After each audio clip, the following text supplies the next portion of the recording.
Okay, so something about the cuckoo singing.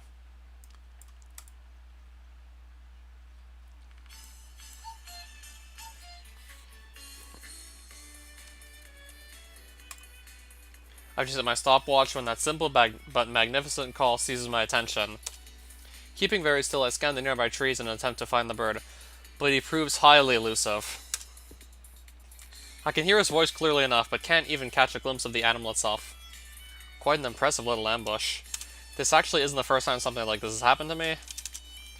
I think it was on the way back from a class outing at my previous school. We've been squeezed tightly onto hard benches in the canopied bed of a truck for hours, barely able to fidget without wedging an elbow in someone's gut. My ass was really starting to scream. Finally, someone shouted out that we were taking a bathroom break at this big rest stop at the foot of the mountain, and the truck slowed to a halt. Eagerly leaping out to escape the stinking heat, I stretched my legs for the first time in hours. Then set out for a water fountain to refill the canteen hanging at my waist. Halfway there, I heard the cuckoo. I carefully looked through the trees above for a nest, but I couldn't find anything for the longest damn time. Just when I was about ready to give up, I made an anticlimactic discovery. A small speaker. The thing was fixed with wire to a branch of a nearby tree. The bird song I'd been hearing was nothing but a recording. I remember dropping my shoulders in disappointment and smiling wryly. But just as I'm starting to wonder if something similar might be going on here, I finally pick out a single songbird high up in the branches of a tree on the edge of the courtyard. I actually sigh with relief. The real deal this time, huh? With the authenticity of the song resolved, I just stand there listening for a while. This bird has one hell of a powerful voice. Feels like my soul's being washed clean. The light sense of fatigue I'd built up on my mini-marathon seems to vanish just like that, chased off by the invigorating little song. But despite this refreshing start to the morning, things quickly take a sour turn. I return to my room only to find Suo Omane holding her sides and guffawing loudly as Irisu Makina waves her stumpy little fists indignantly in the air.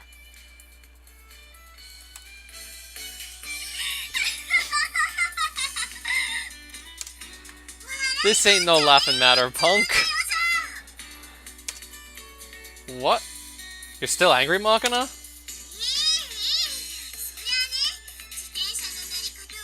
Sure, I'm the one who asked you to teach me how to ride a bike. I concede the point. But here's the thing. What kind of jerk comes up behind a girl who's on a bike for the first time in her life and gives her a giant shove out of nowhere? When you're teaching someone to ride a bike, I think helping out with a shove on the saddle is actually perfectly normal.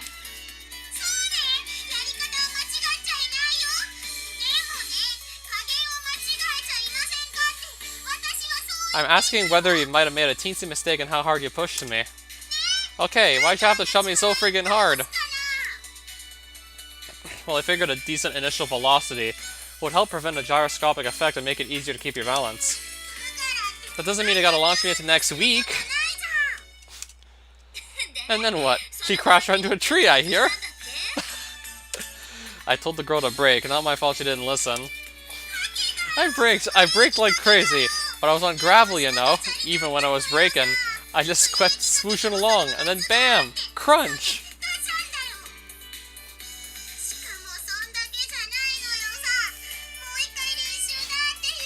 But that wasn't enough for him. The guy says we're practicing again, points me somewhere else and gives me another friggin' shove. Right into that sandpit in the courtyard. Front wheel sinks right in, launching her face first to the ground. And that's not all. Guy comes running up to me saying, one more time, forces me kicking and screaming back onto the bike. And before I know it, I'm swooshing off yet again. What was it again? This time she plunges down a flight of stairs, straddling the seat the whole way down. We're not shooting a damn Hong Kong action flick here. Are you trying to kill me or what? You know, you look just like Amani when you flip out like this. Oh, you think? Here, I'll get angry. Try comparing. I mean, look, weren't you a little harsh on her? The girl's a total beginner. Maybe it was all fun and games for you, but what if Makina had gotten hurt? She had protectors on her knees and elbows and a helmet covering her head. Not a problem. But, I don't know, you could have let her practice with training wheels or something. What's the point of training if you're going to gift wrap positive results and remove risk from the equation entirely? Roll through life like that and you'll just freeze up in panic when you face a real crisis. Better to acquire the ability to see danger coming ahead of time through painful experience, don't you think?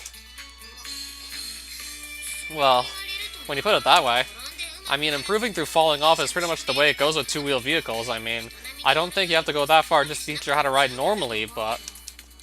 Amane, you have a second? What's up? Just come with me, alright? Papa? You just wait there for a minute, Makina. We'll be back soon. Okay.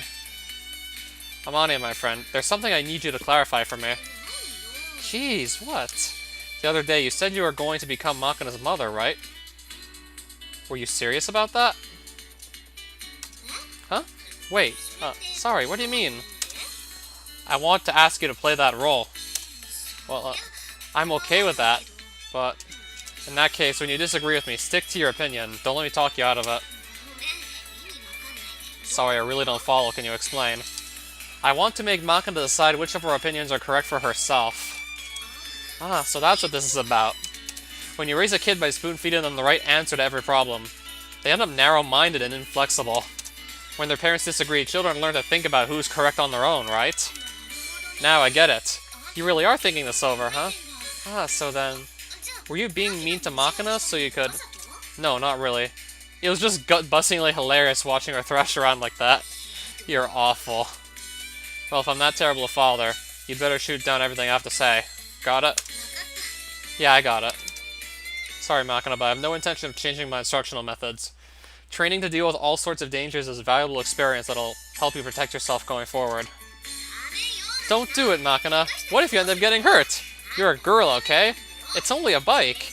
You should just learn to ride it like anyone else. Makina, don't take riding a bicycle lightly. They're not toys, you know? Even a little bike like that is a light vehicle in the eyes of the law. Falling off and scraping your knees is one thing, but when you're sharing the road with others, your clumsiness might get someone else hurt. Above average skill in controlling a vehicle is never a bad thing to have. Oh, crap. I actually completely agree with that. But hey, it's not like you really have to force yourself to learn how to ride in the first place. You gotten by just fine this far without a bicycle, right? Seems to me that means you'll be okay staying that way. I mean, if you want to go somewhere, I'll drive or bike you over any time, you know? Amane, my friend. Depriving the girl of the freedom that comes with riding a bicycle is downright tyrannical and short-sighted. Makina's got a long life ahead of her, and nobody can say how it's going to play out. For all we know, the girl might one day encounter a situation where her ability to ride a bicycle proves the difference between life and death. What kind of situation is that supposed to be? Look, I'm just worried that Makina's going to get injured for no reason, okay? Sometimes an injury today saves your life 10 years down the line. Tell me, Makina, which opinion sounds correct to you?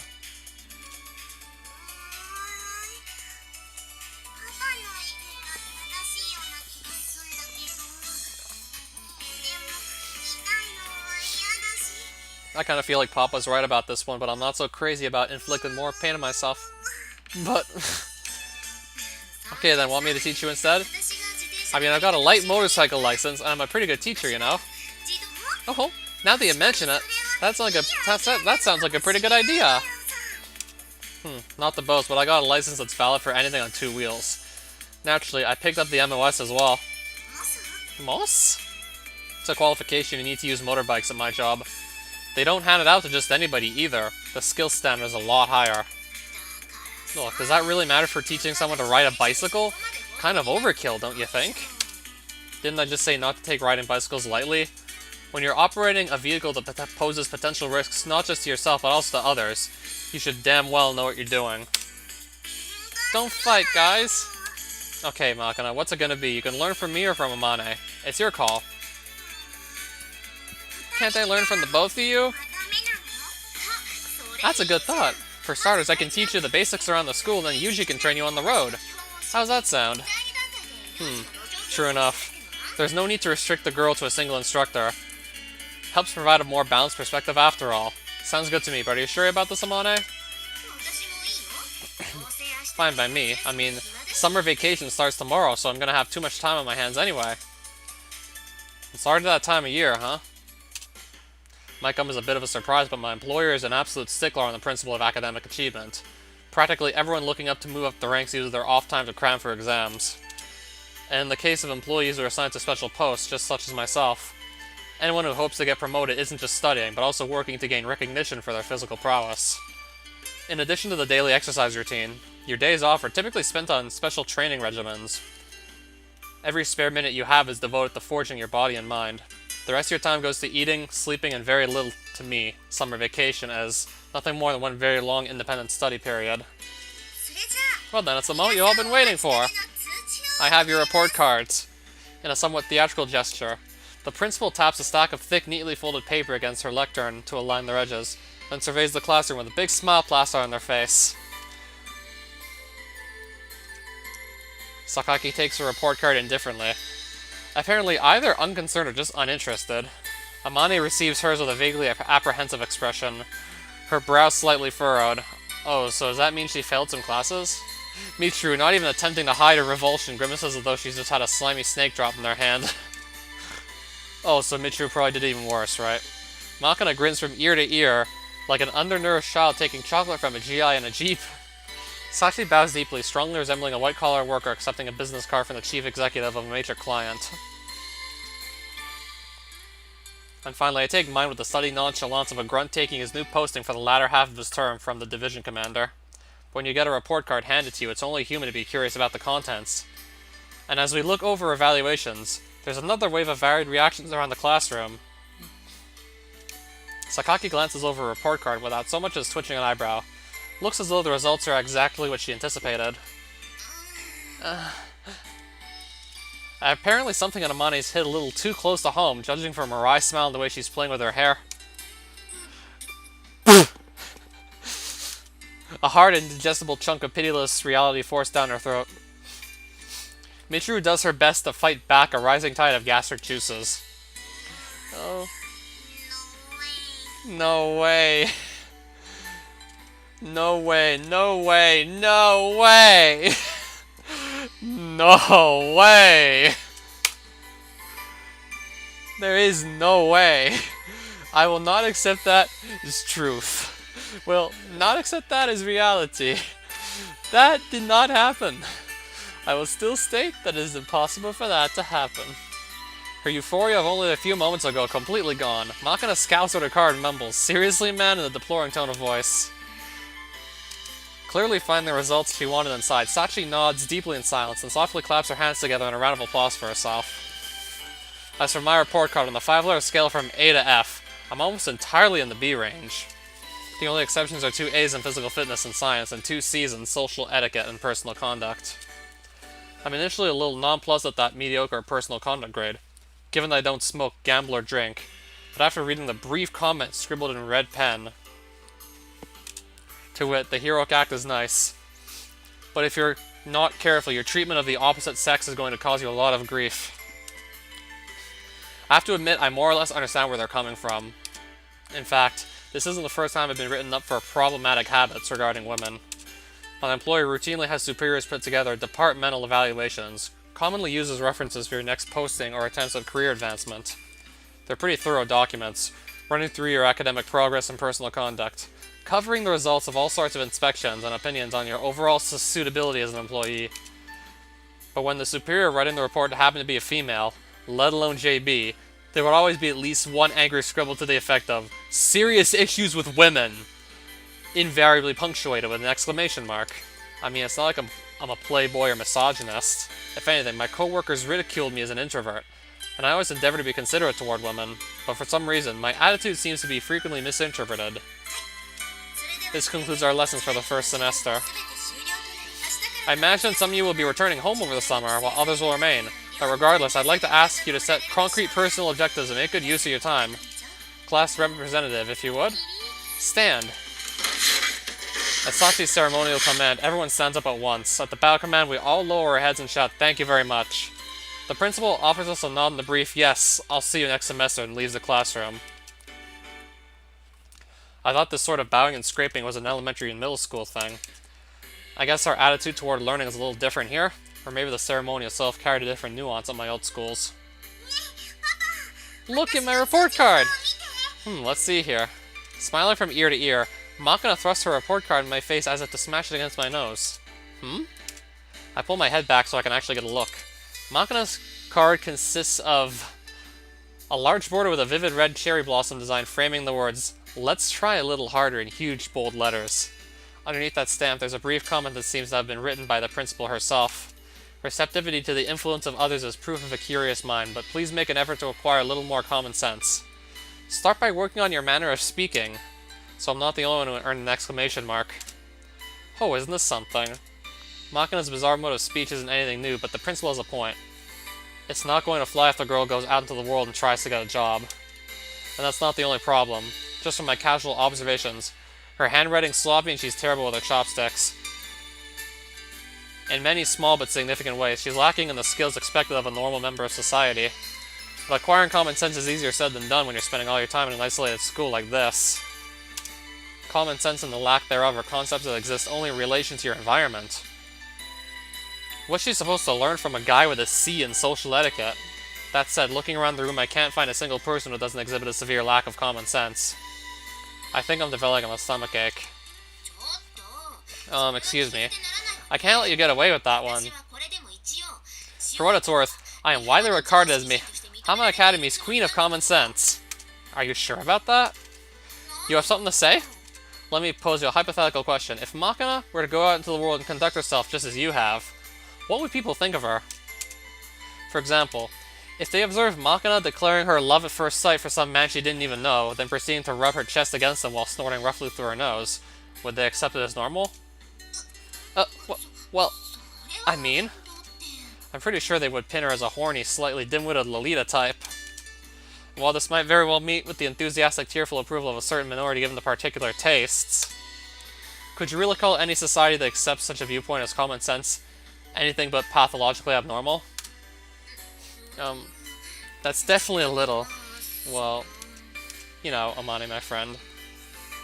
It's extremely easy to delude ourselves into believing we possess this common sense and everyone else doesn't. But remember, no one shouts, "I don't get drunk," quite so confidently as an alcoholic. For example, while I'm currently talking down to you like my shit doesn't stink, on objective examination I'm forced to admit that I have no right whatsoever to lecture anyone about common sense. I don't really get it, but for the moment I'm friggin' hungry. Why don't we finish this desk cushion while lunching it up? Okay, putting aside common sense and all that, I think the first order of business has to be doing something about the way she talks. I'm with you there. Japanese is an unusually difficult language, or if you prefer, a tongue uniquely rich in expressive power, and spending a lot of time overseas as a child can leave you thinking in a foreign language. Even when speaking Japanese, you end up translating foreign words in your head on the fly as you talk. A process that supposedly makes it very easy to badly mangle your syntax and grammar. But still. Bad boy, get there! When you're this far gone, I sort of feel like the language you're thinking and may not be the fundamental issue. Okay, yes. I think the vinegar has learned its lesson. Now stop dumping the dressing all over your salad. You're making it into a slushy mess. From time immemorial, it's been said that an army marches on its stomach. Or more to the point, first feed the face, then talk right and wrong. Accordingly, we decided to sate Makina's hunger before attempting to preach about decorum and such, and spread out our lunchboxes on the roof together. Having set the stage, I was just wondering how to broach our subject when Amani's homemade apple vinegar dressing suffered Makina's bad boy vinegar explosion. Knocked off track before it could even begin. Amani and I glanced at each other and heaved quiet but heartfelt sighs. Should be easy enough to understand the full force of this girl's destructive power, from the fact that neither of us can even work up the energy to retort. Are you the balsamic boogeyman now? Maybe we should just forget common sense entirely and focus on teaching the girl proper Japanese? I mean, it's been bugging me for a long time too, you know. I tried correcting Makina every time she said something weird, but it just didn't seem to help.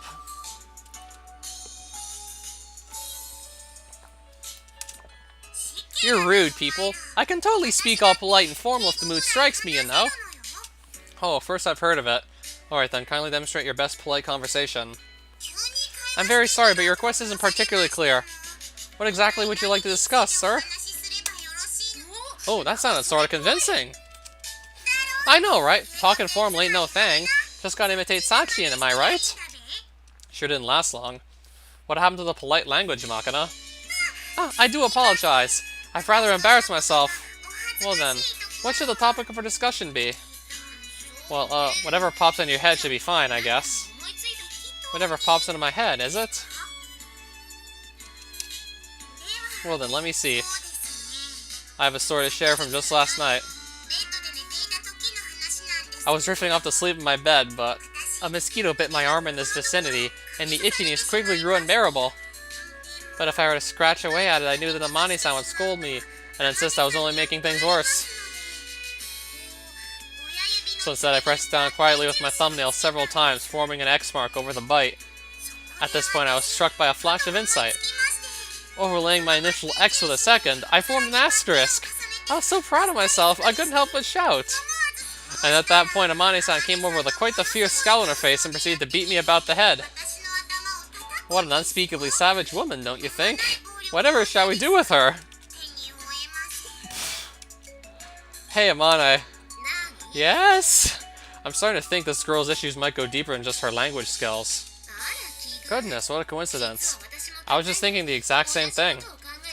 In the first place, if that's really supposed to be an imitation of Sachi, you're completely off base. Oh, okay then. I'll try getting it a little closer.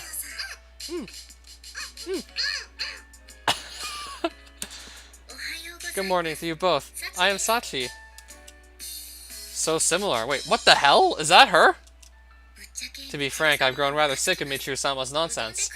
Every day I think to myself, if only that girl would hang herself with an udon noodle and die. Definitely sounds like her, but that's awful. By the way, I can imitate Churu too, you know? Okay, let's see it.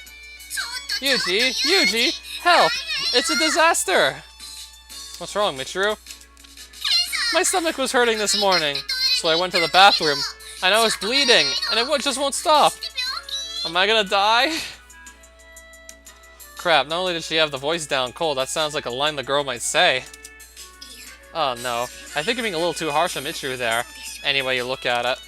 What else have you got?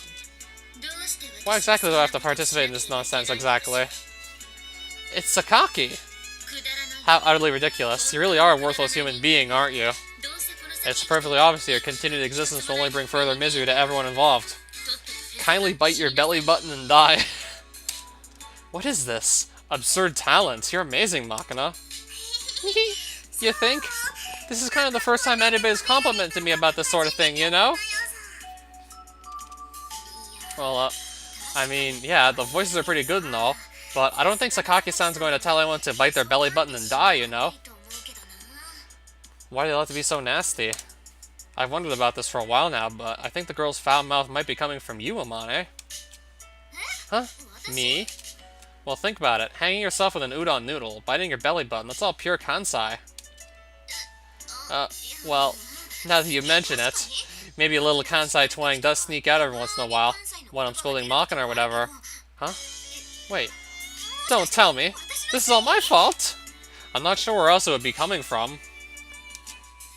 Okay, if that's how you want to play it, then how about all those dirty jokes she's been spitting out right and left lately? Isn't she picking that up from you? I won't deny it. I did spend my junior high days in the school to basically scrape together American bad boys and dropouts, after all. I'll admit to having some difficulty moderating my language. Hey, Amani, can I eat another hunk of bread? Yeah, that's okay. But we're talking about you here, you know. How about you at least pretend to pay attention? Well, what can you do? Maybe the girl's fine just the way she is? What? She's been sucking up various characteristics from the people around her for a long time now. That's how the Makina we know came to be, right? Doesn't seem like such a bad thing when you look at it that way. Oh, you're always saying such good stuff, Papa. I was totally right to make you my Papa, for sure. That's just spoiling her, you know? If you're thinking I'll just take Makina side by default, well, that's really not good enough. I'm not trying to give the girl more approval than she deserves. I'm just saying I think she might still be undergoing the process of osmosis. I'd appreciate it if you could explain this in a way I can understand. I have a feeling Makina's still an impressionable chick. In other words, she's absorbing the coping mechanisms and life strategies of those around her. Studying the world around her so she can figure out how to survive in it. That a little easier to grasp? Well, I understand what you're saying, but I don't know the details, but it seems like the girl was hospitalized for a pretty long time, right? That's right. I was in the hospital for what? Maybe 6 years? So what I'm thinking is spending her formative years in that totally isolated little society made her what she is right now. In that case, instead of arguing back and forth about how to teach her, wouldn't it be more natural to get her out into the real world? I think the girl needs to be exposed to a wider range of people. What are your thoughts, Amane? Sure, I can understand that's probably best in theory, but we're talking about Makina here. Weren't you just scolding me about being overprotective? If you're thinking I'll just take care of Makina, that's really not good enough. Okay, so, that said, what do you specifically want her to do? I think it's my job as Makina's father to come up with the details. At the moment, all I have is a vague plan to start off by helping her attain new skills one by one. So that's why you suddenly started this whole bicycle thing. There were some other circumstances involved, but yeah, more or less. You're kind of taking the papa role pretty seriously, aren't you? Well, I think the ideal father is a man who views giving his children the knowledge they need to survive as the most important job. In other words, I want to do for Makina what my master did for me. I won't deny that I'm a little worried about sending Makina out into the world as she is right now. Even so, I think the girl's come a long way from when she run away at the first sight of me. Yes, interacting with society will mean increased risk of encountering danger or malice. But that doesn't mean we can let her stay shut up in the school forever. Therefore, even if it requires somewhat strict methods, I want to strengthen her mind until she can cope with any crisis. Polish her skills until she can deal with anything that comes her way. There are limits to what I can teach her, of course. If the girl decides to become a fighter pilot or submarine captain, I won't be much good. But at the very least, I'm confident I can teach her the skills necessary to survive in the jungle for 2 weeks with a bare minimum of equipment. I guess that sort of knowledge can be pretty important. That's a surprise. I was expecting you to butt in with, what's the point of learning that stuff in modern Japan or something at this point? Well, guess so, but there are definitely some basic skills that come in handy in the worst case scenario, right? Knowing some of that stuff can't hurt. Didn't expect you to agree, but alright. For the time being, I'll teach her to ride a bike, increasing her range of mobility and giving her the chance to get out into the world on her own initiative. We'll see where it goes from there. Oh? Look, hold doesn't cut it. We're discussing your future here, okay? You've just been saying some impressive stuff, you know? Were you even listening? Sorry, I got so caught up in this fine loaf that I stopped paying attention. What's the deal? Honestly, you really love your bread, don't you? Well, yeah, not to brag, but as long as I've got a little bread for flavoring, I can gobble down 3 bowls of rice. Amane, my friend, just what are you mixing into this girl's bread? Nothing. I'm telling you, it's normal. I mean, the stuff I usually get just comes from a bakery in town.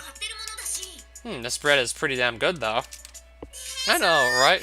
From what I heard, the owner trained in France and Germany, and he gets up at 3 in the morning every day to start baking. Everything you see on the shelves was baked with love and care in a stone oven the very day. Of course it's gonna be good. Didn't know there were any bakers that passionate left in this day and age. A good bakery's a jewel in any city's crown, you know? Japanese people just don't get what a blessing it is having a store with great bread in the neighborhood. You're pretty passionate yourself. I guess the owner of the bakery is the landlord's second son. Supposedly he started up as a hobby, less to make money and more for the enjoyment of baking bread. I see, if you're prioritizing profit, then mechanizing the process is only logical these days, but if you're in it mainly as a hobby, I guess this quality is understandable. It's not like I was always a bread freak myself, you know? Heck, every time they served us some soggy sandwiches in the hospital, I'd be all, yeah. But you know what? When I first tried the bread from this store, it hit me like a friggin' thunderbolt. I says to myself, so this is what bread really tastes like. Since then, I've been a total baked goods addict. It's like if this bread suddenly stopped flowing, what would I do with myself? I don't even want to think about a life without it. Even as she's speaking, Makina snaps up huge bites of a hefty sandwich. Lettuce, tomato, onion, salami, and Swiss cheese, baked inside a thick baguette.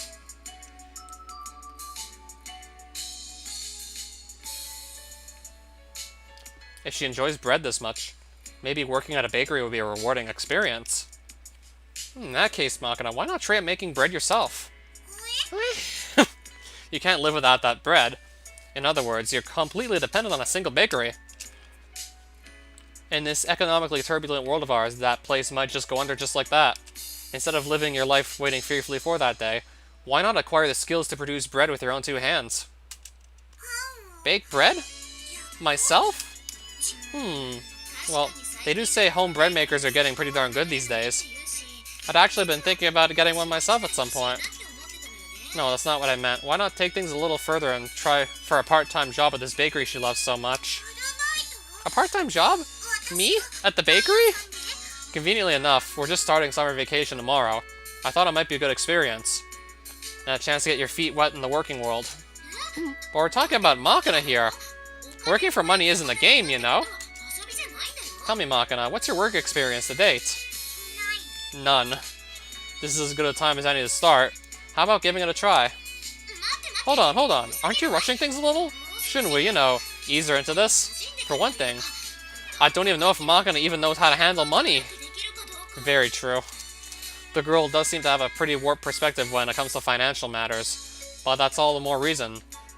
Nothing teaches you the value of a dollar like earning it through the sweat of your own brow. Huh? Wait, are you seriously going to do this? Well, that's up to her to decide. What do you think, Makina? Interested in learning how to make bread yourself? Yeah! Huh? Hold on. Makina, did you really think this through? Come on, think about it, Amani. Baking my own bread? It's like a beautiful dream come true. Well, maybe so, but whenever I get a hankering, I can bake myself whatever kind of bread I want. As much as I want. No longer a slave to the bakery.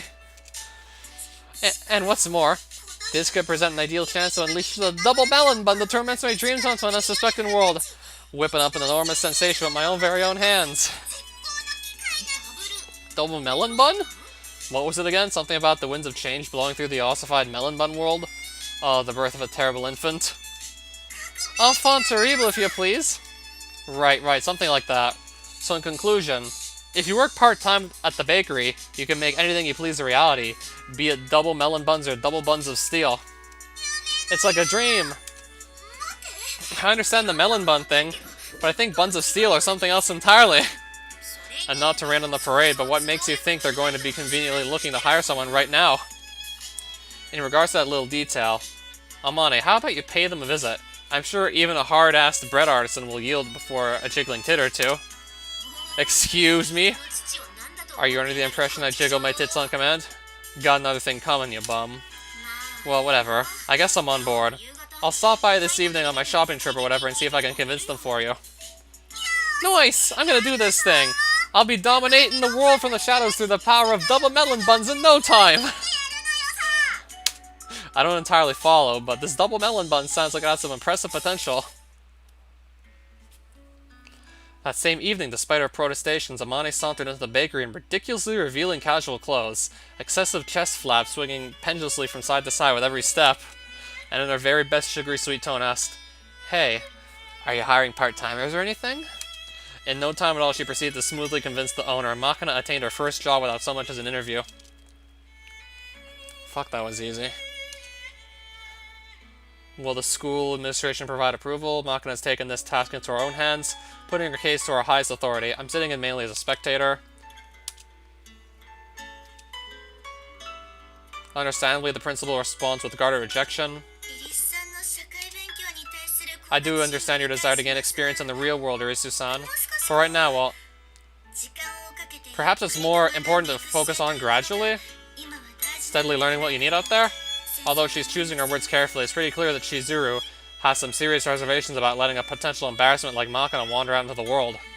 Her mild disapproval holds steady. However, once lit, the flames of ambition prove difficult to extinguish. Her face twitching with rage, Makina bellows, "Damn the torpedoes!" Principal Tachibana and slams her stubby little hands onto the desk with a vigorous thwack. The kid does a pretty decent Marine Admiral, but it's the next line out of her mouth that really makes me go pale. We're never gonna get anywhere with that cowardly attitude. This is exactly why you're still a friggin' virgin! Get fucked. The principal doesn't elaborate on this snappy retort. Not only has she been struck speechless, she seems to have forgotten how to breathe. I quickly ride into the rescue. Don't be ridiculous, Makina. Principal Tachibana's not a kid, you know. She obviously threw away her virginity ages ago. The instant I speak, Chizuru swings her head to face me so vigorously I can hear the sound of her hair cutting through the air. After flapping her mouth like a goldfish for a while, she draws a deep breath and unleashes a truly massive sigh. I understand. I'll give you my permission. Quite the sudden change of heart. Shoulders drooping like a high school baseball player who's just lost their final shot at Koshien, the principal retrieves a sheet of paper from her desk. Write your name on this document and have your guardian stamp it here. The gist of it seems to be that the Academy assumes no responsibility whatsoever, and so on and so forth. The real message is, if you have to work part-time, don't cause us any trouble. As for the matter of the guardian who's supposed to give their approval, that would of course be Makina's parents. Her father's dead, her mother's apparently overseas, so that's hardly a realistic option either. In that case, her father, I'm probably the most qualified to affix my mark in their place. I stamp a thumbprint next to the name Irisu Makina, and I proceed to submit the document. Alright, seriously? Makina got a part-time job? An unusually tidy-looking Michiru stares up at me wide-eyed, patting her hair with a towel, presumably fresh out of the bath. What the heck? Is she that hard up for money? Money isn't the issue. Just getting a little hands-on experience in the adult world. The adult world, is it? Michiru frowns dubiously. Fundamentally, students using phrases like experiencing the adult world tend to be dressing up somewhat less innocent motives. Accordingly, it's probably difficult to take their words at face value. Personally, I think it's an excellent idea, because Maki-san-chan's safe inside this school. She's able to be the innocent, free-spirited individual we all know.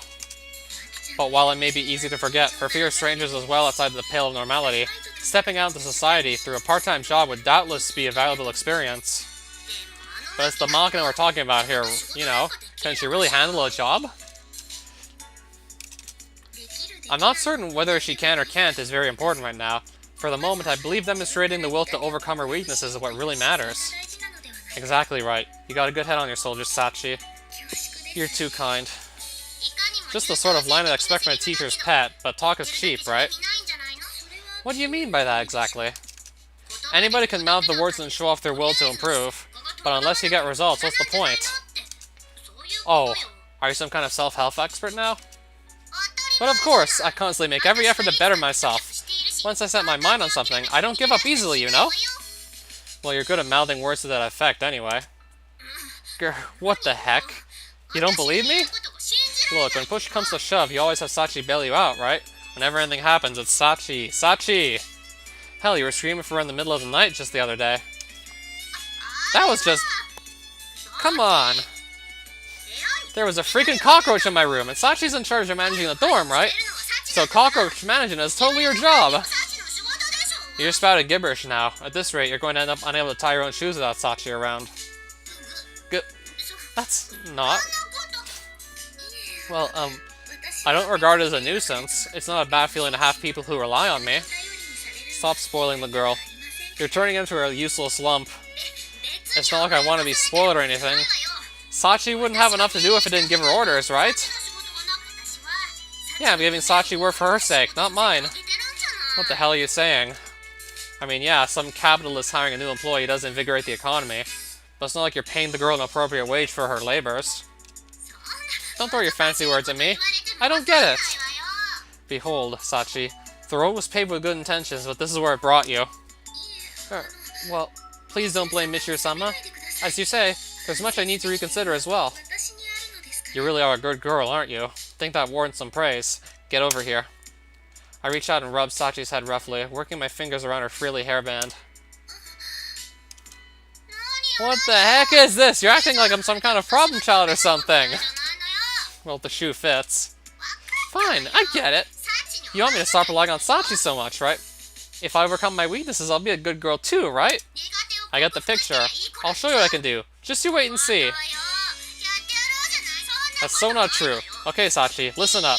Next time I try to run away from something I hate, don't you dare let me. No more spoiling. Are you quite certain? So certain. Understood? Repeat your orders.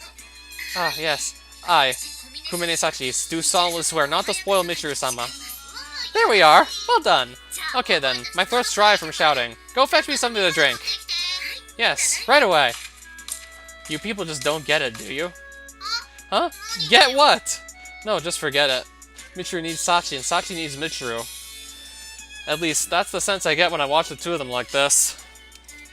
This relationship seems to have found its own delicate balance. Trying to crudely rearrange it this late in the game would be unreasonable. When you look at it that way, maybe sending Makina out into the working world was a little hasty of me after all. Well, it sure seems crazy reckless to me, but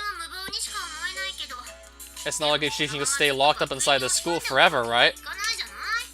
In fact, Amani used to try pulling Makina around by the hand whenever she went shopping. You know, to try and get a little more comfortable outside in the outside world. But that's just... yeah, that's just gonna turn her into someone who won't go outside unless someone pulls her there, right? Amani thought the same thing. Racked her brains trying to find something else she could do. So yeah, I'm pretty nervous about this whole part-time job idea, but sometimes the risk-free approach just doesn't cut it, you know? Oh, so even you can make a coherent point every once in a while. Do you think I'm a total idiot, or what? What? You're not? Okay, maybe I can't deny it too strongly, but just for future reference, the way you say stuff like that right to people's faces is not going to win you many friends. I do apologize for the wait, Michiru-sama. Our conversation is interrupted by a prompt beverage delivery. Smiling brightly, Sachi places a glass containing cloudy liquid on the ice on the table in front of Michiru with a solid thunk. Michiru favors her servant with a lordly nod and a magnanimous "well done," then immediately reaches out for the tumbler. Well, anyway, pursuing personal growth is certainly a splendid thing, but I'd appreciate it if you could avoid making nuisances of yourselves.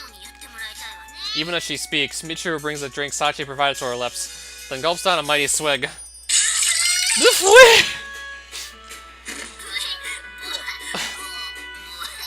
What did you give her, Sachi? An instant later, Michiru's eyes jerk open wide, and then, still clutching the glass in one white-knuckled hand, she crumbles to the floor, knees trembling against the ground. She begins to yelp like a distressed weasel. Michiru-sama? What seems to be the matter? What the... Sachi! What is this? It's 100% purity powder citric acid, diluted into freshly squeezed lemon juice. What of it? Excuse me? You know I can't deal with sour stuff, right? Did you do this on purpose? Indeed. I thought I might encourage you to overcome one of your weaknesses, thereby enriching your life. If people could get rich by drinking sour stuff, we'd have world peace in 5 minutes flat.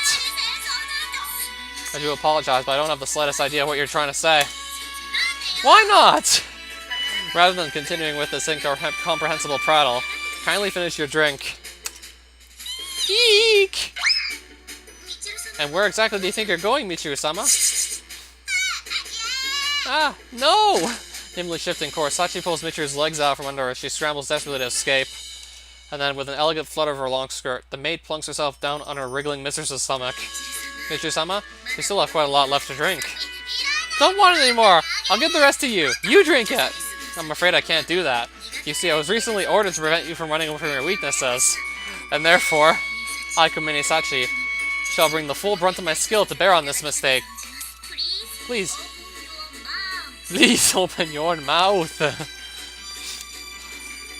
And in a reasonable facsimile of a KGB agent forcing a captain to drink huge amounts of water to wash away the truths of a truth serum, she violently presses the glasses to her mouth.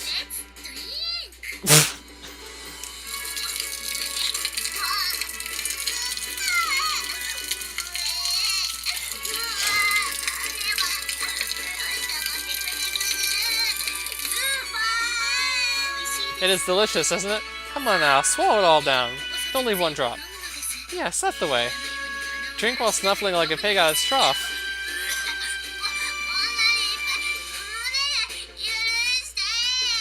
Are you trying to be a coyote now? Pulling the unintentionally erotic card? Some tsundere you are. Don't splash it on my face, I just got out of the bath! You know, when I see Michiru-sama suffering like this, a little shiver runs down my spine. I wonder why. It's a super sadist! By nature, I am a masochist. But as you seem to want me to play the sadistic role, I took it upon myself to do so. When called upon, I possess the potential to remake myself to suit whatever proclivities are demanded. This is the essence of Kumine Sachi, renowned for a 100% customer satisfaction record. The #1 bestseller mail order made. Get a quote online today.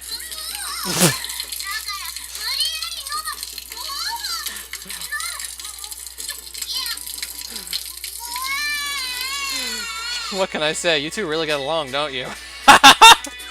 Excuse me. Hello. Yuji, don't just sit there going, ha ha ha. Stop chortling and help me. Get this super sadist of a maid off me. Sorry. What? Didn't quite catch that. My hearing really seems to be going these days. Screw you! Michiru-sama, your pronunciation is growing rather sloppy.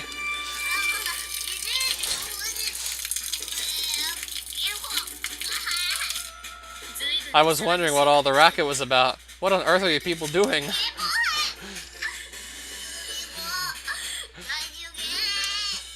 Who's this Jubiko supposed to be? Not now! Hurry up and help me! I mean, please help me! Oh, heavens. Komine-san? Yes, what can I do for you? You're making an utter mess. Who do you expect to clean the floor? I expect that I will. Come to think of it, you probably will. Carry on, then. Carry on. Alright, don't burst the blood vessel. Hey, Sachi. Yes, boss? Why don't you let the girl off the hook? Michiru's learned her lesson. I'm sure she'll drink the rest of it on her own. Right, Michiru? Yeah, sure, I'll drink this stupid thing. That's all you want, right? I misspoke. Please allow me to drink it. I'll drain every drop. I'll drink until my belly's bulging. I see. A very admirable state of mind indeed. Oh, what a nightmare. How did it come to this in the first place? Would anyone like to explain? We started talking about overcoming weaknesses, but I provide a brief summary of the situation, beginning with Makina's decision to take the part-time job. Irisu-san working at a bakery, eh? Well, she's basically just helping out a little around during the store during break. But I was hoping a little interaction with people outside the school might help the girl get over her shyness, and teach her some common sense. Overcoming weaknesses is a truly splendid thing, so while we were at it, I thought I might encourage Michiru-sama to overcome her hatred of sourness. The result being the scene you witnessed just now. If you love overcoming weaknesses so much, how about you overcome some of your own? You gotta have a few. Confess! As a matter of fact, I have a great deal of difficulty dealing with Kazami-san. Me? Indeed, a pat on the head from you. Much less a gentle embrace could send such intense shivers down my spine as to leave me completely immobilized. You are perhaps my greatest weakness. I see. I wasn't aware, but I guess that's no excuse. I've been patting your head pretty thoughtlessly, haven't I? Sorry about that. Not at all. Overcoming your weakness is a very important aspect of personal growth. If you notice I let my guard down, please feel free to stroke my head. Anytime. Oh, you mean Michiru, Kamaza? Sachi, that's a dirty trick, you know. I'm sorry? Did you request a refill on that citric acid-infused lemon juice? Did your ears fall off or something? Better go find them. Not to change the subject, but what are you all doing for summer vacation? What do you mean, what? Just wondering if you were planning on working part-time, or heading home, or what have you. I don't have any plans to work, and I don't think I'll be going home either. Yeah, me too. I'll just be hanging around the dorm, I guess. I also have no particular plans for employment, and returning home isn't exactly an option. I see. Watching a gloomy atmosphere spread uniformly around the room, I winced a little inwardly. Seems like I shouldn't have asked this particular question. Well, what about you, then? Me? Well, let's see. I don't have a home to go back to, but I guess there's a possibility I'll be called to my part-time job every once in a while. Ah, right. I'm also planning to visit a grave. A grave, is it? My master's grave is up in the mountains in Yamanashi. Gets completely overgrown with weeds unless I clean it up once a year. Cleaning is my specialty. Shall I help? It's alright. I want to do it myself. That's sort of what you do when you visit a grave, right? Yes. I'm sorry. That was rather forward of me. Well, I appreciate the thought.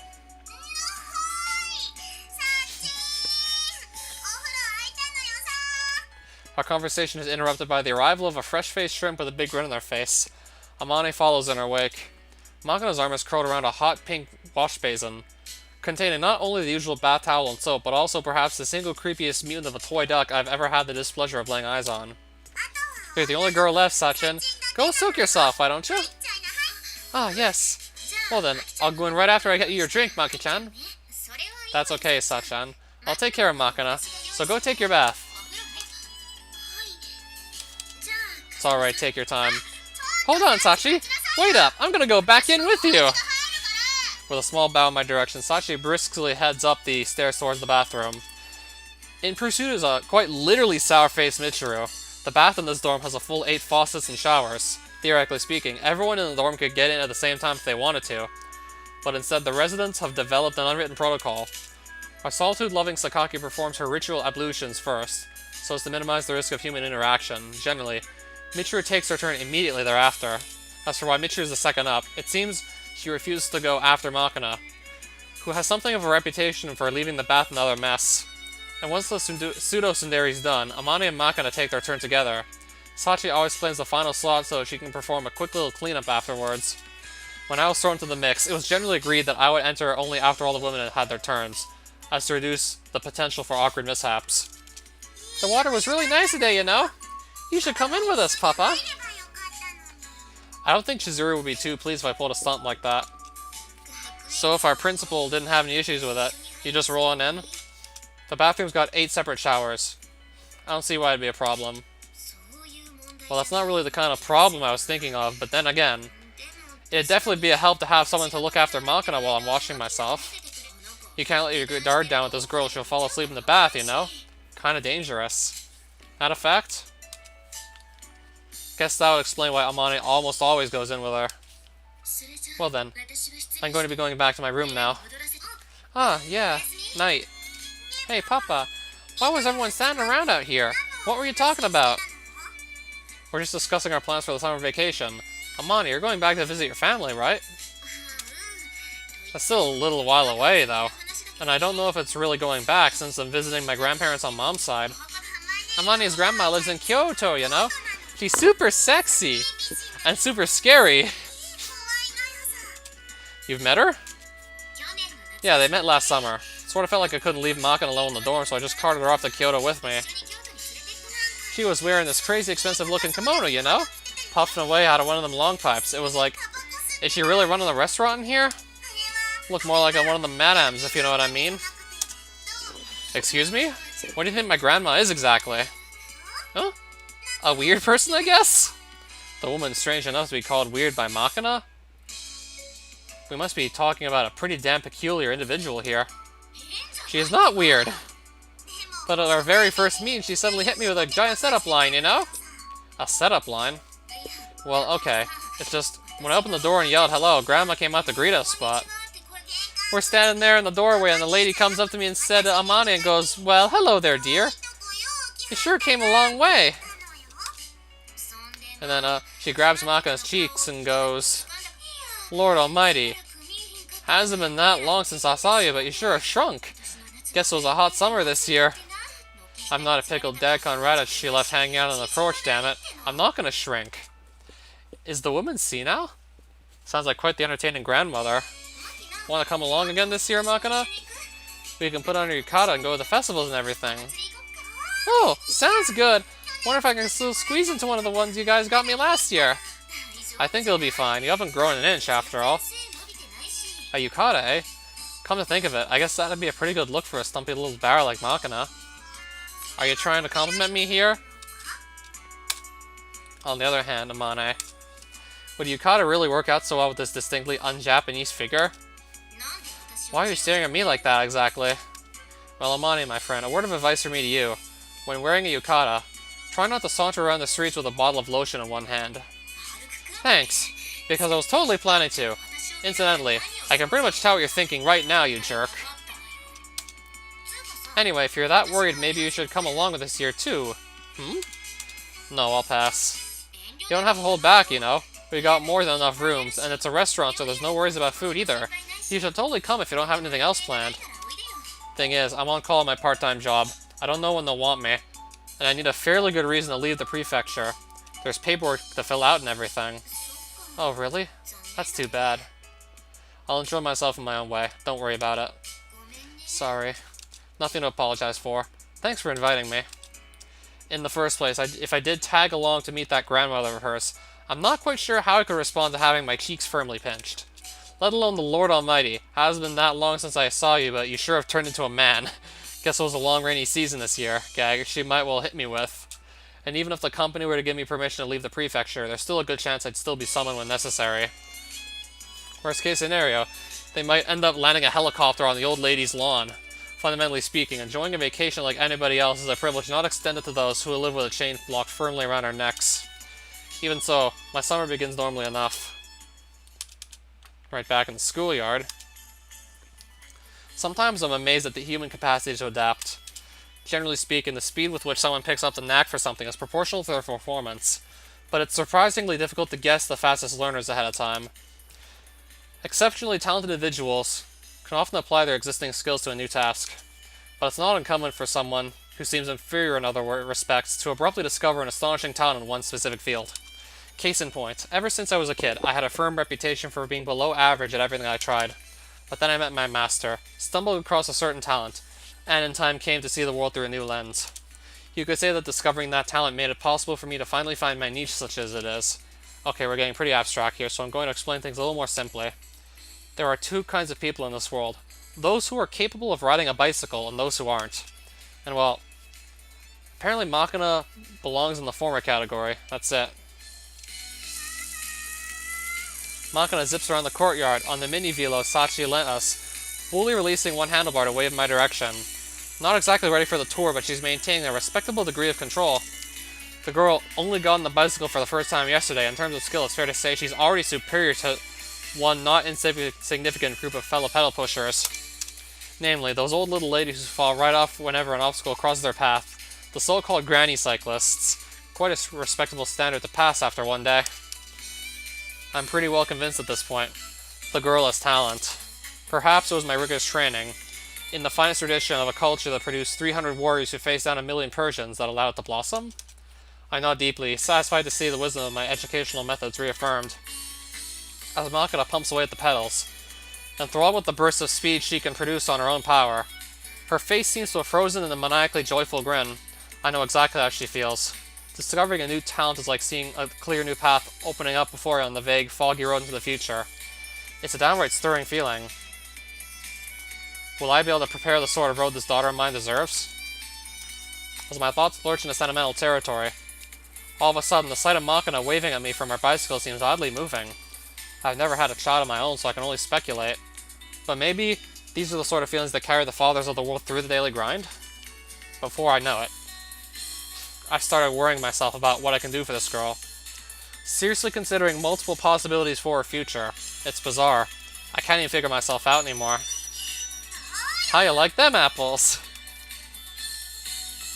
Her final act completed, Makina comes to rest a few feet in front of me, puffing out her meager chest in a display of pure pride that would put a strutting peacock to shame.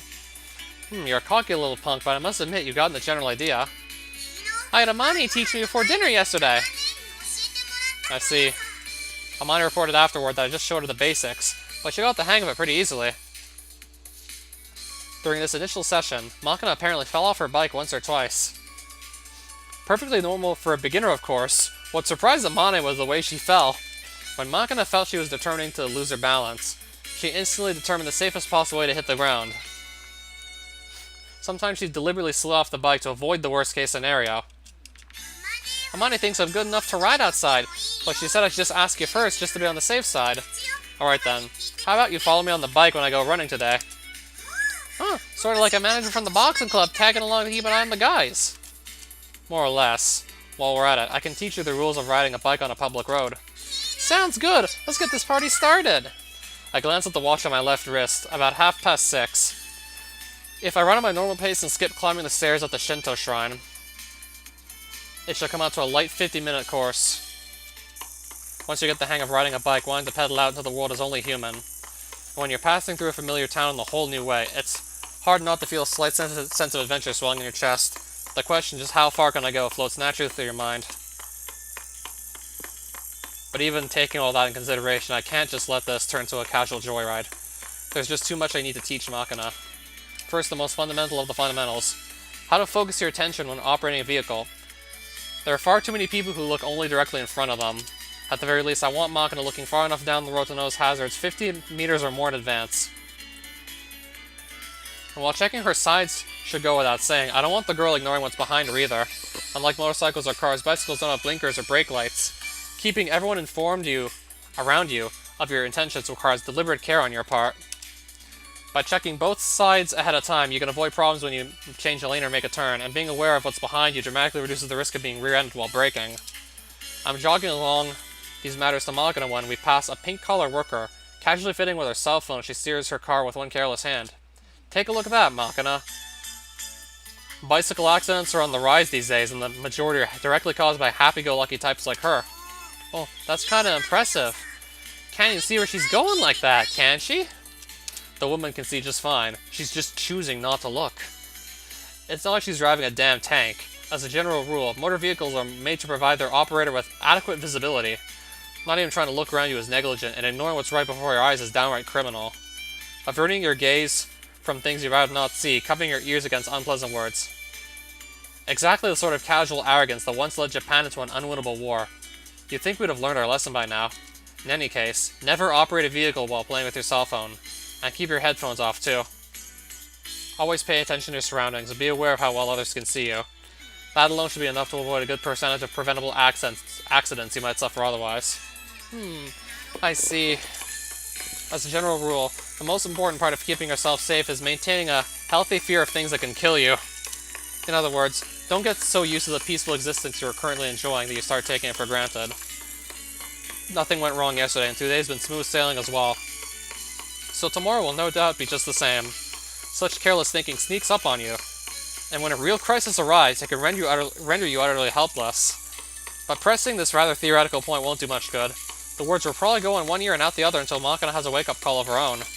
Instead, I emphasize the importance of concrete, simple procedures for staying alert and aware of the road around her. Listen, Makina. No matter how much of a hurry you might be in, don't even think about neglecting your safety checks. In fact, the faster you're rushing, the more alert you need to be. Being careless and taking chances isn't going to gain you a significant amount of time. At most, they'll cost you 5 minutes a trip or so. That's a small price to pay for preventing the worst-case scenario. You've got a long life ahead of you. It's not worth risking the decades you got left for the sake of 10 minutes here and there. You understand? So, you only get another shot if you come back alive, like you said before? Exactly. You're not going to win the respect of grown-ups by being reckless. If you do anything, the Department of Defense has better things to do than write letters of condolence to your parents, maggots, is a typical reaction. The DOD spends good taxpayer money raising their maggots, you know? Of course they're going to be pissed off if you all go and croak. Seems like you're starting to get the idea. Alright. Let me drill this into your thick country bumpkin skull of yours one last time. Here's my rules. Don't die before your parents. Amina and I will teach you the skills you need to keep yourself in one piece, so don't waste our efforts through sheer stupidity. Understood? Sir! Yes, sir! Good. Pretty decent answer for a shit-eating recruit. We'll suspend our training here for the day. Thank you very much, sir! Clicking her heels together, Makina smartly snaps a hand to her head. Originally, the salute was something Makina started as part of some make-believe soldier game, but the gesture was so painfully sloppy that I couldn't stop myself from dressing her down in her poor form. Apparently she took my remonstrations to heart. Is that a typo or is that actually a word? The angle of her right arm is sharp, and she's tightly clenching her free hand on their side. Not entirely orthodox, but she's got spirit. Well then, the girl's probably hungry. Probably about time for breakfast. But just as I'm glancing at my watch, a fluting call fills the air.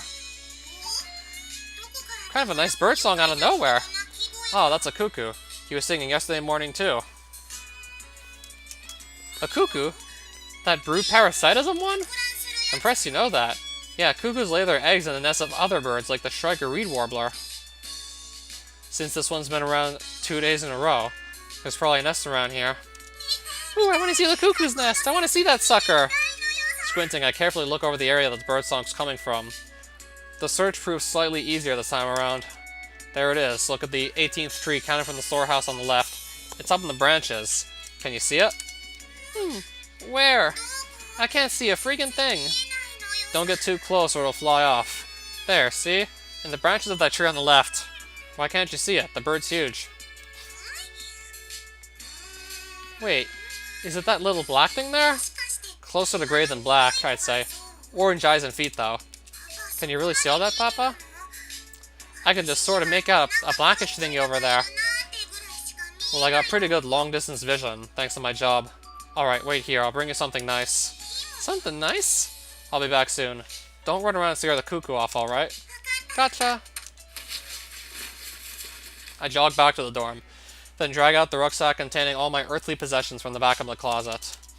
I know it's a little pathetic to admit this myself, but there's a hell of a lot of useless junk in this thing. The container I finally retrieved from the very bottom of the bag just looks like a tackle box at a glance, but instead of lures, it's packed full of old tools I no longer actively use in the field. An assortment of Allen wrenches in all sizes, a short-handled stubby driver, an old Palm PC with a monochrome screen, a GPS that's grown unusably inaccurate. Sifting through it all, I finally spot a small black case. There it is. I retrieve the case, open the two sliding clasps holding it closed, and flip open the lid. In the middle of a cushioning bed of foam, there's a long tube laced with dull, non-reflective black. Specifically, it's a loopholed MKN3. A sight my master bought me as a toy one Christmas. I'm equipped with nicer optics these days, so I haven't used the thing in years. But I never got around to throwing it out. I remove the lens cap and try peering inside. The wire reticle doesn't seem to have been jolted off center. Sliding it back into the case, I take the whole package under my arm and head back to the courtyard where Makina's waiting. I didn't think he's still there, but where'd you wander off to? Just went to get this from my room. Huh? What's that? Well, a little telescope, basically. I deftly snap open the case and retrieve the scope, remove the lens cap, and place the long, cool tube in Makina's hand. The thing's made of metal and glass, so it's pretty heavy. Don't drop it, alright? I've totally seen this sort of thing on TV before. It's one of the things snipers use, right? Why'd you have something like this lying around, Papa? I'm an amateur bird watcher. Forget that, just take a look already. You betcha! Just as instructed. Makina presses the black tube to her right eye with both hands, but... What's the deal? I can't see a friggin' thing. You got your eye too close to the lens. Let me see it for a second. After retrieving the scope from Makina, I attach a rubber eye cup to the appropriate end of the tube. While I'm at it, I also twist the zoom ring, decreasing the magnification somewhat. How's this? Oh! I can see! I can totally see! Now where's that cuckoo at? Try using your left eye to look for its general position while your right looks through a scope. Oh-ho? Where's this sucker at? Oh, there! There, I found it! Looks like a big old pigeon or something. Amazing! I can even see his little black beak! Try turning the dial on the back of the tube. You can change the magnification so it'll look even bigger.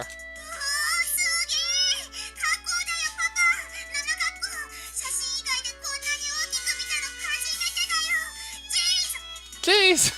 Makina, what happened to your language? Come on, this is totally awesome! Papa! Whoa! The cuckoo looked over here! He's looking at me!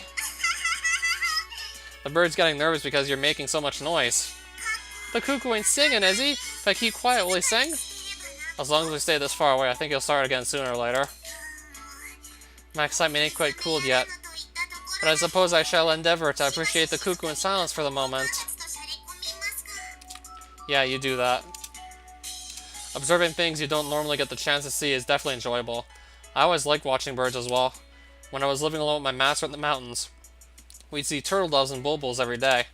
And even after I started my current job, I usually get the chance to watch birds during long standby periods in the field. Then again, there was that one time I had to spend 2 weeks on standby on an uninhabited southern island. It was a small windswept piece of stone, barren of trees and devoid of birds. After finishing all the books I brought with me, I didn't have a thing to do other than sit on the rocks by the shore and watch the tropical fish below. At first, I thought a completely solitary job would suit an introvert like me just fine, but I still remember the painful stab of depression I felt after realizing I hadn't spoken a single word in over a week. Solitude and boredom are pretty difficult things for human beings to endure, I guess. Especially in combination. Hey, Papa! What? Is the cuckoo a bad bird? What makes you ask? I mean, being a brood parasite means pushing out the eggs that were originally in that nest, you know? And then the daddy bird and mommy bird work their butts off feeding the cuckoo chick, even though it's not the real kid. Why? Probably because they don't realize it's not their child. Or even if they're vaguely aware, when the thing opens its mouth and goes cheep, they just can't help feeding it. That's kinda unfair, ain't it? Unfair might be one way to put it, yeah, but that's just their strategy as a species. If the cuckoos played fair, they wouldn't be here today. Might as well go extinct if you can't survive without being a nuisance to others. Oh, PMH, long time no see. What's so good about keeping yourself going? You have to go that far to do it. Tricky question. Yes, they gain as a species by causing others harm, but that's not exactly rare in nature. And there are cases where the other bird notices the switch and rejects the newly hatched cuckoo. It's not like they can be sure everything will go smoothly. The cuckoo strategy has its own risks. So when a chick manages to find itself some good foster parents, it should accept its good fortune happily. Rest assured. Even if I'm a warbler near a cuckoo, I'll take good care of you until the day you can leave the nest with confidence. I'm sorry, Papa. Don't be. The cuckoo may be a parasite, but our relationship is symbiotic. Your presence doesn't cause me any harm. Hell, sometimes it's beneficial. Like what? Again with the tricky questions, there's a number of advantages to having you around, but I doubt you'd really understand even if I tried to explain. If I had to try and wrap it up in one phrase anyway, I find you cute, I suppose. I might just be acting cutesy, you know? Please don't tell me you've been mangling the Japanese language all this time out of some misguided attempt to be cutesy. You're badly overrating your talent as an actress. Well, I very well might be getting to that. I mean, there's another Super Mario Central Creativity Convention that's going to be starting up in like a little under 2 days. So, likely I will end up playing it at that rate. I'm probably not going to miss a C3, even though I've just been binge playing Minecraft, and also just been trying to catch up on Fruit of Grisaia, but I'm still probably not going to miss a C3 Let's Play spree. It's pretty clear that the girl started comparing the cuckoo's evolutionary strategy to her own way of life, and concluding that asking me to become her father would have been unfair on her part. So yeah, likely I'm going to play it then. But in the first place, Makina entrusted me with a full 70 million yen in compensation for this job. Doesn't exactly qualify as a parasitic relationship. That said, I completely understand the anxiety Makina is feeling right now. I myself went through something very similar after my master adopted me. I asked her many times why she bothered to take in a worthless, incompetent brat like me, and every time my master gave the same answer. You need to get over this idea that you can't do anything, kid. It's a self-fulfilling prophecy. Okay, I didn't remember that you got 3rd place in some award. Nice. I didn't remember you got 3rd place for some, like, category. The way you look at things makes a hell of a lot more difference than you realize. Listen up. From now on, tell yourself in this instead, I can't do everything well, but there's nothing I can't do at all. Got that? And in the end, it didn't prove that difficult to find something I wasn't so useless at. Something that gave me a kind of worth. If I hadn't met my master, I probably would have gone my whole life without discovering that. I still hate that stupid bird after all. You know what, Papa? So cuckoos lay their eggs in someone else's nest, right? And sometimes a different cuckoo comes along later and drops another one in there too. And when that happens, you end up with 2 cuckoo chicks hatching in one nest, right? But I guess one nest ain't big enough for 2 of the little jerks. They start trying to push each other out onto the ground. What kind of a nasty bird is that, huh? Well, nature is fundamentally cruel. Shut up, you! Don't give me that cuckoo crap, punk! Weren't you waiting for it to sing?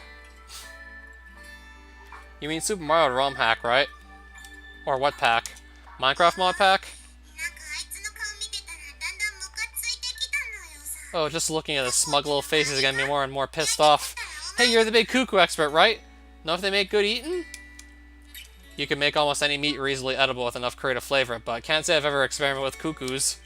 I'm not much of a carnivore in the first place, you know?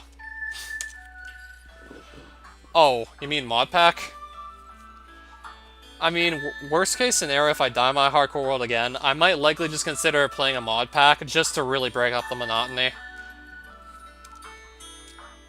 I have to just see what kind of mods are out there that people enjoy, what I get recommended. I mean, RL Craft keeps on coming up pretty frequently. The bird does sort of resemble a pigeon. Could sort of picture someone in France or China stuffing cheese into its stomach and then cooking it in an oven, but while I'll admit that I'm not exactly knowledgeable in culinary affairs, I haven't heard of any cuckoo-eating customs in this country. Try to forgive him, why don't you? Cuckoos have their reasons. Just because he's a parasite doesn't mean he's a jerk. Well, I'll let this guy off the hook if you say so. But that doesn't mean I'm condoning child abandonment. Yeah. Amani and I are here for you, right? Don't get so fired up. I drop a hand on the Makina's head and give it a few thumps. The girl responds with a grumbling half-growl, but appears mollified for the moment. What? An idiotic electronic squawk cuts into the conversation. wiping out any remaining fragment of tension. Makina quickly retrieves her egg-shaped digital pet from its usual place around her waist. Oh crap, this ain't copacetic. I got to get rolling over to my job, Captain, and pronto. Are you supposed to be a Tokyo kid now? It's currently 7:30 by my watch. I'm pretty sure Makina was scheduled for her first shift at the bakery starting at 8 this morning. Alrighty then. I'm gonna go engage in a little part-time workery. Very well. Obey your orders faithfully and uphold the honor of your shop. Devote your days to the pursuit of baking excellence. Hooah! Ah, hold on, you. Get off that bike. I don't remember giving out your MOS yet. What? Don't give me that. It's too early for you to be riding on that street alone. For today, head to your destination on foot while imagining yourself following the same route on bicycle. Stay alert and practice maintaining situational awareness. Understood? Sounds kinda stupid, to be honest. What kind of an attitude is that? Approach your drills as if they were real combat. Also, don't casually wander off with my scope in your hand. You caught on, huh? Is this how it went with Amane's boots, too? You're hopeless. I don't mind letting you have the thing if you like it, but you're not going to need it at the bakery. Leave it behind. Okay, I'll be going then. Indeed. Do us proud out there. After entrusting me with the mini velo and her new scope, Makina dashes off toward the front gate, imitating the ting-ting of a bicycle bell with her mouth. Looks like she's managed to get herself into the scenario. And so I sent Makina off in what I felt was a suitably vigorous and encouraging manner. However, this opinion was not universally shared. What? You made her go already? All by yourself? I should probably go without saying at this point that the objector was Suo Mane. I fail to see the problem here. When the designated time arrives, you head into the field. That's what a job is. Watching as I dig into my breakfast of cold pasta with tomato and basil sauce. Amane contorts her face with an exaggerated display of sadness. Poor Makina. Sent off to work without even eating her breakfast. The girl must be starving. Well, we stopped by a convenience store on the road this morning and she gobbled down a bagel and an egg sandwich with a bottle of milk. I doubt she's starving. Excuse me? You let Makina snack yet again? I mean, the girl said she was so hungry she couldn't move. So soft! What the heck? You're a ridiculously soft touch. If you give her everything she wants every time she asks, their goal is going to end up turning into a perfect circle. So you say, Amane. But it's not like you want to see her groaning with hunger yourself. Yeah. When the girl says she's starving, I can't help giving her a little something. But I'm counting every calorie. I make sure not to fatten the girl up. Yeah, my bad. That's why I'm heroically eating her share of the breakfast you made, see? You do realize it's not much of an excuse, right? Now that you mention it. Matter of fact, eating outside often makes me realize just how good the stuff Amane makes really is. The pasta I'm working on right now is pretty simple stuff, but I have to admit it's delicious. You really can make anything taste good, Amane. You're not going to pull the wool over my eyes with a little flattery, mister. It might not be worth much coming from a man with notoriously dull taste buds, but I was being completely sincere. Alright, you win. Just tell me exactly what you let Makina eat this morning, will you? Like I said, an egg sandwich, a bagel, and a bottle of milk. What kind of bagel? That ham and cheese one? Good guess. Makina loves her ham and cheese. They're right up there with tough bread for her. How about the egg sandwich? Just the usual triangular kind? That's right. The milk was a 200 milliliter bottle. Don't remember the brand, but there was something about packed full of calcium on the label. Fortified milk, huh? About 200 milliliters of that would be about 120 kilocalories. The bagel about 200. And the egg sandwich maybe 300, so... Got 620 calories for breakfast. That egg sandwich is huge. It should be fine. She was on the bicycle for a good hour burning that off. Well, yeah. She also tends to have bigger appetite in the mornings anyway. Just have to make sure I compensate by giving her a slightly smaller dinner. I think about 200 calories less should do it. You're seriously diligent. I'm already counting my own calories, so it's not really much extra effort to do hers at the same time, and if the girl gets too chubby, she won't be able to wear cute clothes. Can't have that, right? Incidentally, the meals I make for you come to slightly under 2,200 kilocalories a day. What? You're planning out my diet as well? I mean, looking at your normal meals, I'm guessing you're getting barely 1,500 a day otherwise. You're gonna end up nothing but skin and bones eating like that. Wait, is this why you're constantly feeding me pumpkin? Don't underestimate pumpkins, punk. Pumpkins are concentrated lumps of pure nourishment. The undisputed health food among all health foods. As long as you got pumpkins, you can keep fighting for 10 years straight. It's good stuff. Are pumpkins really that amazing? This figure of mine is made possible by a pumpkin-heavy diet, you know? All those vitamins keep my skin silk smooth. The beta-carotene soaks up that nasty reactive oxygen. It gets your metabolism going, burning off those calories faster. And above all else, it's crazy rich in dietary fiber. You sound like a fresh recruit to some pumpkin-themed cult. But they do taste good, so whatever. I know, right? Therefore, today's lunch will be a nice chilled pumpkin soup with Suo-san. Do you have a moment? What's up? I looked into that matter you asked me about. Have you decided what you're going to do? Want to buy it over the internet? How are the prices? Let's see. Compared to the sticker price, there was about a 2,000 to 2,500 yen discount on the major sites. But considering the shipping costs, I think you'd only end up saving around 500 to 800 yen.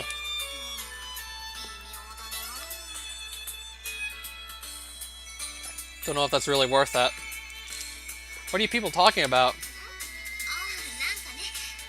Listening to Makina talk, I kind of got a hankering to make some bread myself, so I thought I'd buy a machine. Asked Sakaki-san to see what the prices were like online. They tend to announce a lot of new models before bonus season, so the prices are fairly low for the older machines they're trying to clear out. If you want to buy one, I think this would be a good time. How much of a difference is there in price and quality between the new and old models? Let me think. The newer ones are about 8,000 to 16,000 yen more expensive, I believe. And the functionality hasn't changed much at all. Minor design improvements, mainly. Then maybe an older one would be good enough. I found one of the sort you wanted with the tray for baking baguettes, so it was nearly 8,000 yen cheaper than the current model with nearly identical performance. The only drawback is you can't make quite as much bread in one go. And when I looked at some online auction sites, the same product was starting at a good 16,000 yen less than the current price. That goes way up by the end of the auction, right?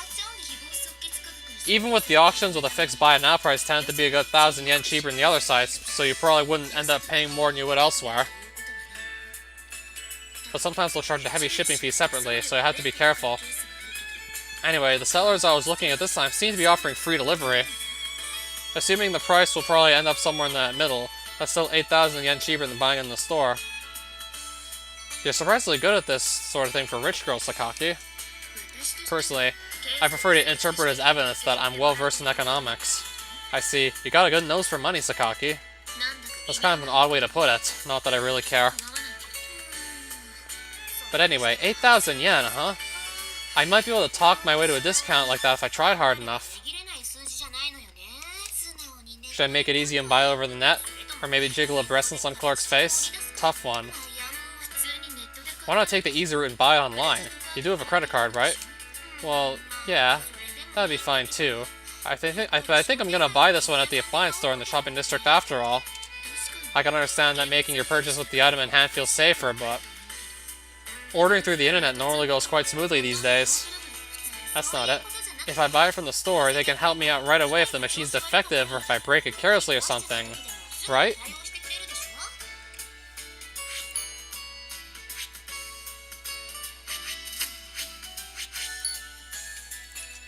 Even if it's a little more expensive to get it over the counter, it's sort of like you're buying that kind of convenient service, I guess. Also, I haggled down the price of this steam oven I bought before by promising to come back the next time I needed something. I feel a little bad ordering online after that. So yeah, I'm gonna go to the store for this one. Sorry for wasting your time, Sakaki-san. I don't particularly care where you buy, and it didn't require much in the way of effort. Please don't worry about it. But anyway, it sounds like online shopping has come a long way. The world's getting a lot more convenient these days. We're firmly in the internet age now. Things are certainly more convenient, but communicating through a screen comes with its own set of problems. And the online world is a rather transitory and unpredictable place, so becoming too dependent on it can often come back to bite you. They say that inconvenience is the mother of ingenuity, but I guess that's no reason to avoid the convenient option when it's already there. By the way, can you get anything you want off those online shopping sites? I'm not sure if I'd say anything you want, but you can purchase most legal commercial goods, and even slightly dubious items are often a possibility, depending on your requirements. I see. What kind of a question is that, Yuji? You're not planning to buy something weird, are you? I was thinking I'd buy Makina a little toy, but it's not exactly urgent. I was just a little curious. That girl's got more than enough toys already. Try not to buy your random crap too casually, alright? If my room gets any more packed with junk than it already is, I won't have a place to sleep. Duly noted. I wonder if Makina is doing okay at her job. I believe the owner of the bakery promised to contact you right away if something went wrong, yes? Since he hasn't called, there's presumably no problem. But, well, sure, but... worrying isn't going to change anything at this point. What will be, will be. How can you be so calm about this? Aren't you worried? Not in the least, actually. Why? Come on. The girl can't even talk to people she doesn't know, remember? Yeah, I mentioned that as well, but Makina said she's going to try her best to get over it. Yeah, I probably will soon. I just want to figure out how Makina did on our first day at working at the bakery. Sometimes trying your best isn't good enough, you know? We can cross that bridge when we come to it. Don't worry, I think Makina's going to handle this just fine. I think I'm gonna go crazy if I just sit around waiting. Maybe I'll go sneak a peek later. Try to restrain yourself. Irisu-san may interpret your overprotectiveness as lack of confidence. You'll end up hurting her pride. Well, I do understand that, but I really am worried. What if she falls down and starts sleeping in the middle of her shift? I told the owner to knock her awake if that happens, so it shouldn't be a problem. And more importantly, how about you show a little trust in the girl? I'm not entirely sure how I can be expected to trust that girl, but in general, I think I agree with Kazami-kun's approach. Am I just overprotective after all? The way I see it, slightly overprotective is just about right for a mother. The world's got too many parents who can't or won't look out for their kids. Can't hurt to overcompensate a little in the opposite direction. But I think Makina's passivity and fearfulness toward others has been largely the product of her own negative self-image as an incompetent idiot. Over the last few days, I've taught the girl quite a few things, and I've tried to point her towards ways she can develop her potential as a human being. I intend to continue doing so from now on. And although I don't think my actions are the sole cause, I recently Makina started to show proactive interest in many different things. She seems almost eager to get her hands dirty. Experimentation begins with the willingness to touch, to explore something new with your own hands. Sometimes you might not like the way it feels in your palm. Sometimes you'll jerk your hand back in pain. Even so, that pain's a new discovery in its own right.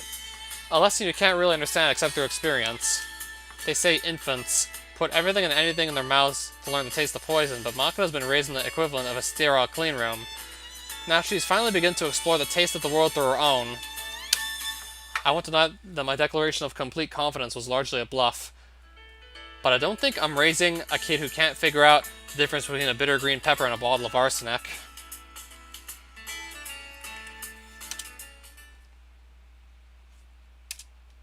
Soon enough, evening came. Although her first shift at her new job ended some time ago, Makina hasn't returned.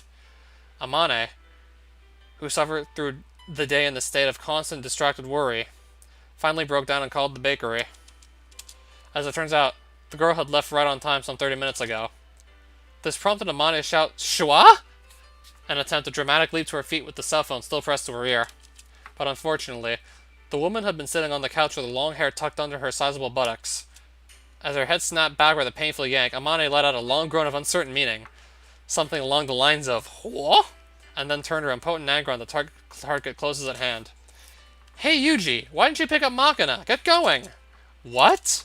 It's not like I sent the girl off for her first day at kindergarten. Makina's not a child, right? She'll come back wandering back on her own eventually. Such are my honest thoughts on the matter, but faced with the sheer irritable fury in Amane's slightly teary eyes as she rubbed her scalp, I couldn't find the courage to voice them. Sighing inwardly, I pushed myself up off my seat. I'm thinking she saw some huge dog, a Great Pyrenees or Samoyed or something like that. Then latched onto the thing and buried herself in its fur, completely losing track of time. In that scenario, the owner would have to continue walking their dog at some point, meaning Makina should come back on her own eventually. But depending on how things play out, she might tag along in the rest of the walk, following them all the way home. Eventually ending up in a stranger's living room, snacking on sweet cakes and tea. A disturbingly plausible scenario. Of course, families with big poofy dogs like that tend to be fairly well off, so I doubt she'd be in much danger of a financially motivated crime. But on the other hand, there's no guarantee she won't have to run into the clutches of some sybaritic multimillionaire with a twisted interest in childish young bodies. My conclusion, it would be best to swiftly track the girl down, have her thank them for the cakes, then promptly withdraw.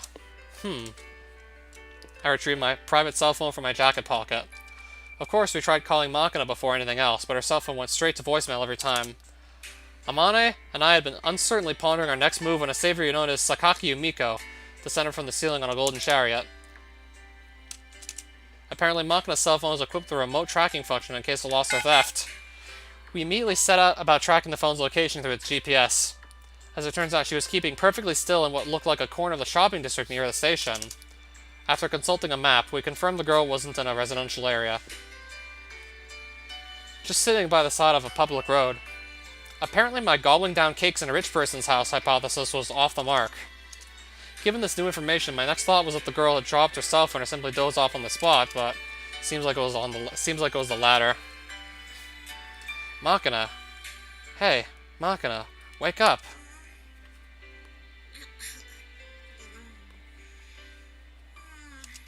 For the time being, I decided not to take the drastic smack upside the head solution to this dilemma, opting for a gentle shake of the shoulder. Makina's head sways a little in response, but there's no sign of her waking up. Worn out from your first day on the job? The thought leaves me a little hesitant to wake the girl up forcibly. For the moment, I decide to contact Amane on my cell. Yes, this is your Irisu Makina Search and Retrieval Headquarters. Director General Suo Amane speaking. This is Field Operative Kazami Yuji. I've discovered and secured the mark.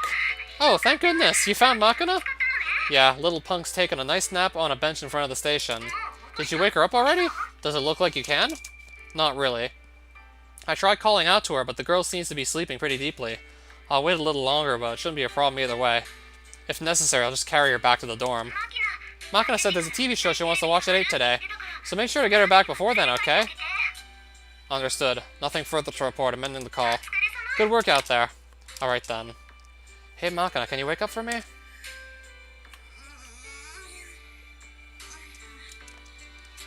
Once again, I give Makina's shoulder a shake while calling out quietly. She does respond in the form of a dopey little grunt, but it doesn't seem to have brought her any closer to regaining consciousness. Guess I'll have to carry her back. The girl's not exactly heavy. Shouldn't be much of an issue. I glance at my watch. We've still got nearly 2 hours left until late, so I doubt it'll take longer than 30 minutes to get back to the dorm, even if I'm carrying her on my back. More than enough time. But seriously, could you be any more defenseless? Considering the girl was kidnapped as a child, she's surprisingly incautious. Then again, there's not really much danger in a public street with heavy pedestrian traffic. At worst, you might have a wallet or bag stolen while you sleep, but in modern Japan, even that sort of petty crime isn't very common. This really is a peaceful country, but on the other hand, the apathy of the passersby who don't even bother to wake up a little girl dozing off in the sun is also typically very Japanese. In any case, I can't just let the girl sleep here forever. For one thing, the longer we stay like this, the higher the odds of someone reporting some shady-looking degenerate trying to cop a feel off a sleeping kid to our friendly neighborhood police station. I should really either be waking her up immediately or getting her on my back and beating a prompt retreat, but watching Makina draw soft, regular breaths, I can't help but just wanting to let her be. I know this might sound a little strange, but I don't dislike watching women sleep. Doesn't matter if it's a ridiculously powerful and crudely masculine woman or a shaggy-headed blonde who spends every waking moment carping like she's your damn mother. When their eyes are closed and their mouth is shut, they're cute. Same goes for Makina, it seems. Normally, just watching the girl makes you wonder if she's burned out a couple 100,000 synapses in her brain. But when sleeping quietly like this, she's genuinely adorable. Oh crap, I fell asleep. You awake, Makina? Huh? Papa? Why are you here? You were really taking your time getting back, so I came to pick you up. No kidding. Sorry about that. For some reason, I got really sleepy after work. Makina opens her mouth wide and lets out a high-pitched, vaguely feline yawn. Worn out from your first day on the job?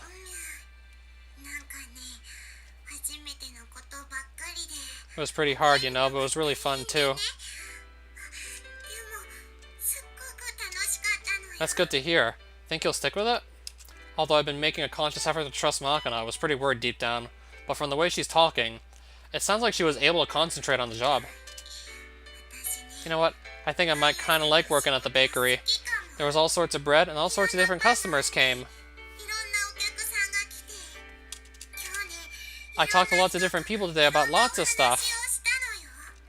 What sort of people did you meet? Lots of different kinds, you know. Like a normal office worker lady, and a mom and her kid. and this Filipino lady, and a girl from China, and a girl from Taiwan. Oh, and that transvestite lady from Thailand, too. Sounds like you got quite the Pan-Asian clientele in there. I asked the owner about that. He said it's kind of hard for foreign people to buy stuff from the supermarket, so I guess they go to family shops instead. You don't say. Come to think of it, this foreigner I once knew told me something.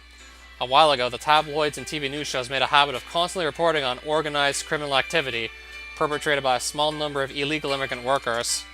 As a result, people got this fixed idea of groups of foreign shoplifters roaming the supermarkets, and anyone who doesn't look Japanese enough still gets the stink eye.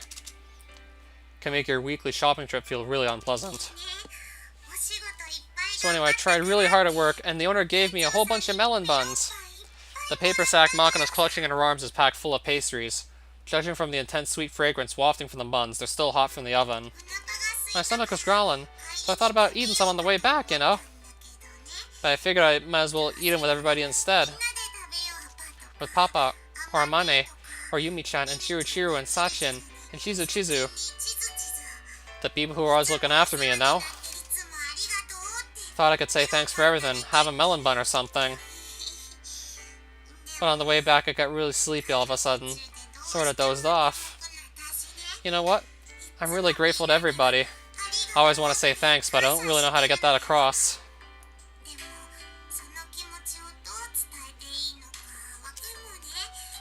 But today I kind of feel like I figured it out. If I give them the buns and tell them I worked really hard to get these, tell them I did my best and I pulled it off, they'll definitely understand how I feel, right? That's what real gratitude is. That's what being thankful really means. I think I finally get it. And that makes me happier than anything else that happened today. I see, you did good, Makina. I'm sure they'll be happy. Like always, I drop a hand on Makina's head and scratch vigorously, only to discover that her hair is moist with perspiration. Although it's gotten a little cooler now that the sun's sinking, napping outside on the summer day probably had something to do with it. But when I think of it as the sweat the girls shed in their labors, for some reason there's a tight feeling in my chest. She really did do her best. As the thought runs down through my mind with a new ring of conviction, I look down to find Makina's head nodding back and forth unsteadily. I'm super sleepy, you know? That's alright. You can sleep, but you can get on my back first. I'll carry you to the dorm. Thanks, Papa. As the street fills with the pinkish glow of sunset and the cries of cicadas, I take the bag of melon buns from Makina's hands and help her onto my back. Her body's small, light, and ridiculously warm as always. I can already feel my back growing damp with sweat. The girl's fast asleep before I can take a single stop. She breathes through her nose steadily and quietly, every exhalation tickling the nape of my neck. This habit of dozing off anywhere, as Amane puts it, probably a mild case of narcolepsy. But it's not anything that unusual for me, since my big sister was just as abrupt a sleeper. I think Makina's fundamentally pretty similar to her in this respect, actually. My sister's brain ran on a higher octane fuel than most people's, but the mileage wasn't great. Sometimes she'd sleep more than 12 hours in a single day. And other times, I'd look over after a brief pause in the conversation to find she'd nodded off, after which she'd wake up only a minute or two later. The only major point of difference is that she would nod off at fixed times every day. Makina's a lot less predictable, requiring much more careful attention. Anyway, from what my sister told me when I was young, the heavy sleeping was necessary so her unconscious mind could process the large amounts of information she absorbed while awake. In other words, nothing to get too worried about. Whoops. Shifting the melon buns to a precarious one-arm grip, I reach around to halt Makina's limp slide down my back. After pushing her firmly onto my shoulders, I resume my slow, gentle walk back to the dorm, careful not to wake my what? I don't know, people out in the street? Okay, so yeah, I'm now gonna get some sleep. PMH is right, I should go to sleep.